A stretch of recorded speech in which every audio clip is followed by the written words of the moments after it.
رحت السوبر ماركت كالعادة، والمرة دي لقيت رو. أول واحد زبادي ومخلل. البتاع ده طعمه بالمعنى حرفي زبادي خيار، بس الخيار مخلل قوي والطعم في البيه ظاهر قوي، فانت ضايق طعم الخيار المخلل جامد جدا. معرفش ليه، انا حاسس بعد كام واحدة انا عجبني، بس اللي ورا الكاميرا على اخره مش طايق اصلا منظري وانا بقول. تاني واحد شطة وليمون.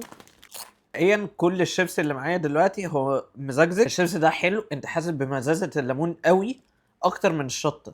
انا ده اللي عاجبني. اللي بعد كده سويت باربيكيو. طعمه باربيكيو قوي حتى بالتدخينة بتاعته، وفالبيه كده تحسه ان هو مسكر شوية، بس ده طعمه حلو جدا. انا الصراحة عجبني.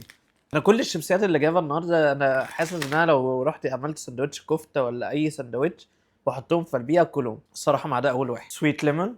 اخر واحد ده بقى الشيبس العادي. ده بالظبط طعمه زي بيك شيبس. ليمون حلو. هو في البيه طعم ليمون وخفيف كده شويه وطعمه لذيذ.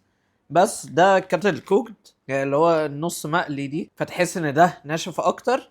فنيجي نرجع كده نشوف الكالوري، لا ده صحي اكتر. وبس كده.